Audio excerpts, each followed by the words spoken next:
Assalamualaikum warahmatullahi wabarakatuh. Apa kabar anak-anakku hari ini? Ustazah berdoa untuk anak-anakku kelas 3 beserta keluarga di rumah selalu dalam keadaan sehat. Tetap jaga diri, selalu kenakan masker saat bepergian, biasakan cuci tangan, selalu konsumsi makanan bergizi dan tetap jalankan olahraga ringan. Kali ini kita berjumpa kembali untuk melaksanakan KBM. Meskipun masih daring, Ustazah harapkan anak-anak tetap semangat ya. Tetap laksanakan pembiasaan sesuai jadwal. Ingat ya, jadwal yang pernah Ustazah berikan. Dan jangan lupa untuk tetap menjalankan sholat 5 waktu serta sholat duha. Tingkatkan kembali target hafalannya. Sebelum masuk ke materi, segera persiapkan buku paket sesuai jadwal, serta buku tulis dan alat tulisnya. Perhatikan penjelasan Ustazah ya.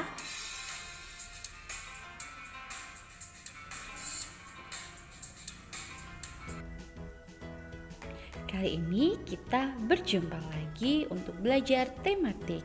Namun kali ini kita akan belajar muatan matematika dan PPKN. Kali ini kita masih berlanjut di tema 4, namun kita melanjutkan subtema 1 yang kemarin ya, karena di minggu kemarin kita hanya masuk 3 hari, dan untuk materi tematik matematika dan PKN kita lanjutkan hari ini. Sebelum masuk ke materi, Ustazah ingatkan lagi agar segera mempersiapkan buku pulpena dan perhatikan penjelasan Ustazah. Di muatan matematika nanti kita akan belajar KD 3.3 dan 4.3, yaitu tentang menentukan dua bilangan yang jumlahnya diketahui dan menyelesaikan soal cerita penjumlahan dua bilangan yang hasilnya diketahui. Kira-kira apa ya? Seperti apa bentuknya ya? Untuk itu perhatikan ya. Menentukan dua bilangan yang jumlahnya diketahui, caranya sebagai berikut. Untuk mendapatkan bilangan pertama, tentukan sebuah bilangan yang lebih kecil atau kurang dari bilangan yang diketahui. Dan untuk mendapatkan bilangan kedua, kurangi bilangan yang diketahui dengan bilangan pertama. Langsung ke contoh ya. Jadi di sini Ustazah punya contoh A tambah B sama dengan 270. Loh, udah ada hasilnya. Nah, di sini sudah ada hasilnya 270. Namun 270 ini penjumlahan dari angka berapa dan berapa? Nah, tentukan nilai A dan B. Untuk penyelesaiannya gini. Seperti yang awal tadi ya. Ustazah ulang lagi. Caranya, untuk mendapatkan bilangan pertama, tentukan sebuah bilangan yang lebih kecil dari bilangan yang diketahui. Jadi kita menentukan bilangan yang lebih kecil. Nah, kita menentukan salah satu, di A dulu ya, yang paling pertama. Misalnya A 100. Sehingga B dapat ditemukan dengan cara berikut. A-nya kita misalkan 100. Pokoknya kalau kita mencari penjumlahan seperti ini, A-nya ini harus kurang dari angka yang sudah diketahui. Jadi A-nya ini harus kurang dari 270. Jadi kita misalkan 100. Kalau kurang dari 100, lebih dari 100 boleh, asal kurang dari jumlah angka yang diketahui. Sehingga B dapat ditemukan dengan cara seperti ini. A tambah B sama dengan 270. A-nya 100, B-nya belum kita ketahui. Sama dengan 270, B sama dengan 270 kurangi 100. Kenapa kok jadi kurang? Karena lawan dari tambah itu kita carinya dengan cara kurang. 270 kurangi 100, A-nya tadi sama dengan 170. Jadi nilai A dan B dapat diganti dengan A 100 dan B 170. Kok bisa? Bisa, coba yuk kita buktikan. A tambah B 270. Nah, A sama B nya sudah ketemu. Kita buktikan dengan cara kita juga mengerjakan seperti itu. 100 tambah 170. Kita susun ya. 0 tambah 0, 0. 0 tambah 7, 7. 1 tambah 1, 2. 270. Nah, hasilnya A dan B 270 sama ya. Jadi nilai A dan B di sini sekarang sudah ketemu. Paham sampai sini? Paham ya? Jadi nilai A dan B dapat kita ganti dengan A 100 dan B 170.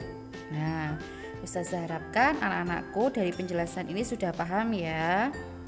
Selanjutnya, nah di sini Ustazah mempunyai bilangan saat dijumlahkan menghasilkan bilangan. Jadi bilangan-bilangan saat dijumlahkan juga menghasilkan bilangan. Ini sudah ada angka hasilnya 475. Namun di sini belum diketahui bilangan berapa yang dijumlahkan hasilnya 475. Nah, kuncinya yang pertama adalah kalian harus memisalkan atau membuat bilangan sendiri yang kurang dari 475. Kira-kira berapa? Ayo, mau bilangan berapa yang kurang dari 475? Misal 250? Boleh? Boleh. Kita tulis di sini. 250. Nah, 250 tambah berapa agar hasilnya 475? Yuk, lawan dari tambah tadi apa? Kurang. Betul. Berarti hasilnya 475 kita kurangi 250. Yuk kita kurangi ya. Berapa hasilnya? 5 kurangi 0 5, 7 kurangi 5 2, 4 kurangi 2 2. Hasilnya 225. Jadi ini kita pindahkan di sini.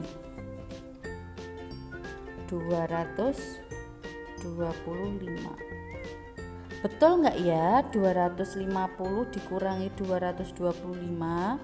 Maaf, betul nggak ya 250 ditambah 225 hasilnya 475? Kita buktikan sekarang, kita buktikan lagi. 250 ditambah 225 ditambah ya hasilnya 475. Coba 0 tambah 5 5 tambah 2 7, 2 tambah 2 4. Betul, hasilnya sama 475. Berarti caranya mudah ya. Kita perumpamakan dulu bilangan yang kurang dari angka yang diketahui 250. Misal kurang dari 250 boleh? Boleh. Lebih dari 250 boleh? Boleh, asal kurang dari 475. Terus setelah itu, setelah kita ketahui 250, kita kurangkan dengan hasil angka yang diketahui. Nah, 475 dikurangi 250 hasilnya 225. Nah, kita pindah di sini nih ya. Terus kita koreksi seperti ini, sama tidak, dan ternyata sama ya, 475. Paham sampai sini? Ustazah harapkan anak-anakku paham ya dengan penjelasan Ustazah. Ustazah mempunyai soal cerita, yaitu menyelesaikan soal cerita penjumlahan dua bilangan yang hasilnya diketahui. Jadi suatu bilangan itu dapat dinyatakan sebagai jumlah dua bilangan dan kamu dapat menggunakan operasi hitung pengurangan yang merupakan lawan dari penjumlahan. Nah, di sini Ustazah punya soal cerita, yaitu Ayah Amel memperbaiki genteng-gendeng itu sama ya, rumah seperti gambar di bawah ini. Nah, Ayah Amel perlu membeli sejumlah genting lagi untuk mengganti sejumlah genting yang rusak. Jumlah seluruh genteng yang ada adalah 346. Tuliskan 5 kemungkinan banyak genteng yang masih bagus dan genteng rusak yang harus diganti. Nah, di sini Ustazah sudah perumpamakan. Jadi jumlah gentengnya 346. Dan kita harus mencari A dan B-nya. Nah, di sini sudah Ustazah contohkan. Untuk A-nya Ustazah mengambil angka 200. Berarti cara untuk mencari B-nya, misal B belum diketahui, berarti 346 dikurangi 200 berapa? 146. Seperti itu. Terus Ustazah contohkan lagi. Kita perumpamakan misal bilangan yang kurang dari 346 berapa? Misal 100, boleh 100 ya. Terus berapa B-nya? Nah, caranya 346 dikurangi 100 berapa? Yuk kurangkan. 6 kurangi 0 6, 4 kurangi 0 4, 3 kurangi 1 2. Berarti di sini 100 ditambah 246. Nah, terus kita pakai warna lain. Misal angka berapa ya? Kira-kira yang kurang dari 346.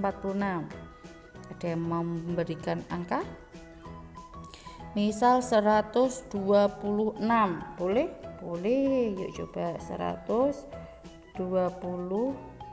Nah, cara untuk mencari B-nya dengan cara dikurangkan. Angka yang diketahui 346 dikurangi 126. Yuk kita kurangi.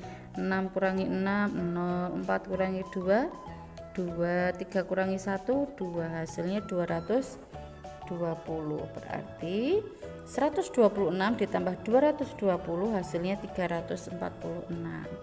Sampai sini udah paham belum? Mudah ya. Jadi ini perumpamaan A, ini perumpamaan B, dan ini namanya hasilnya 346 itu adalah angka yang sudah diketahui. Baiklah. Jadi di sini sudah jelas ya Ustazah menjelaskannya. Selanjutnya kita akan belajar PPKN dan nantinya kita akan belajar PPKN. Kita akan mempelajari kewajiban dan hak di rumah dan pelaksanaan kewajiban dan hak di rumah. Untuk itu, perhatikan penjelasan Ustazah. Kewajiban dan hak di rumah apa saja ya? Di sini Ustazah mempunyai contoh.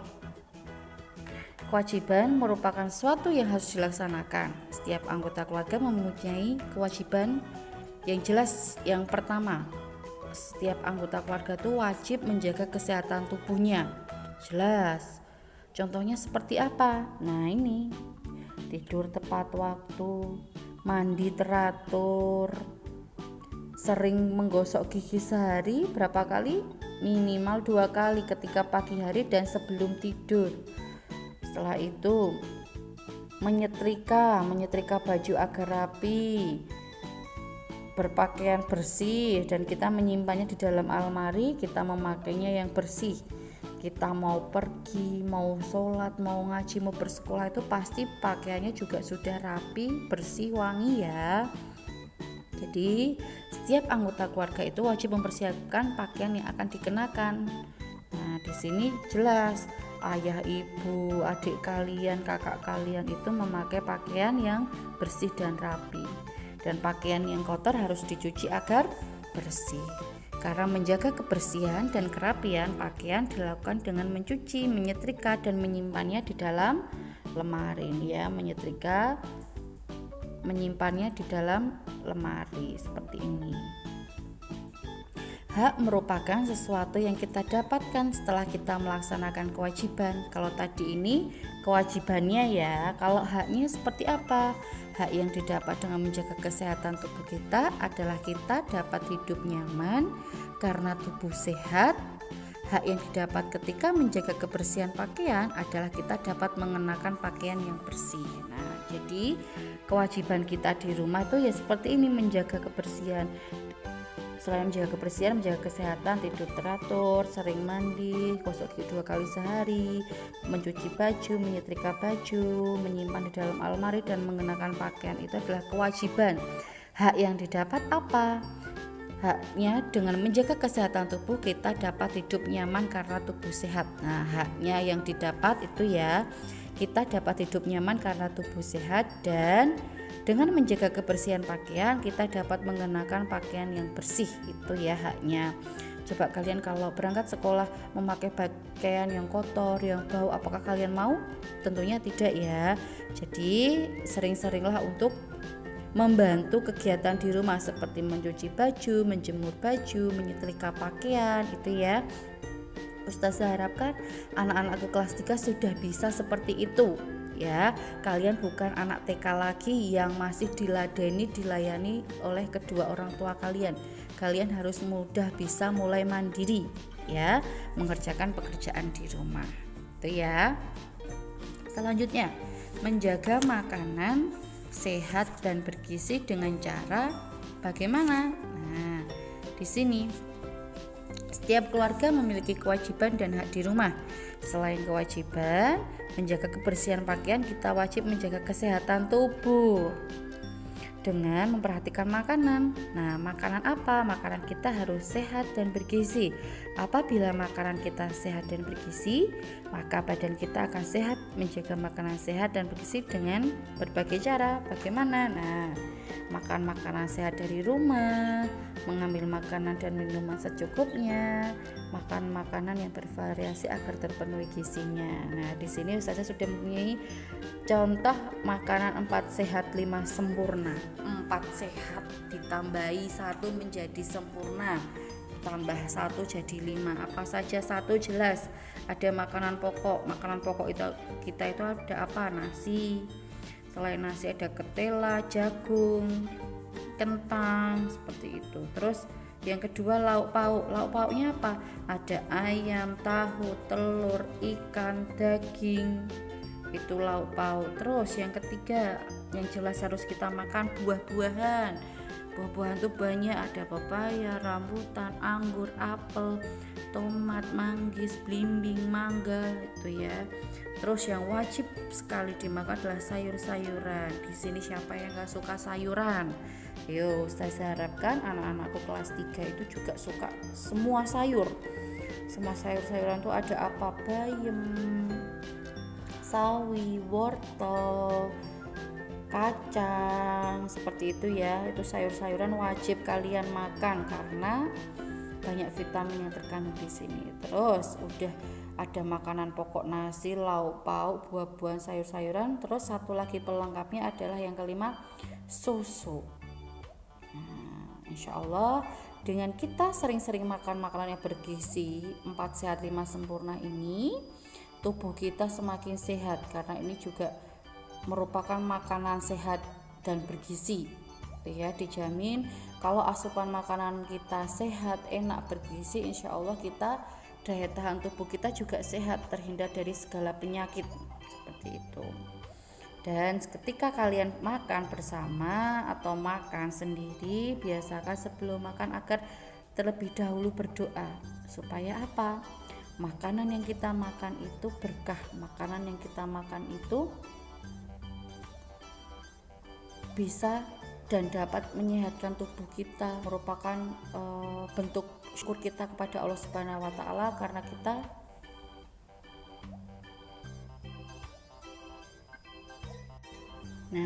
dengan makan berdoa ini adalah bentuk syukur kita atas nikmat Allah yang sudah diberikan kepada kita semua.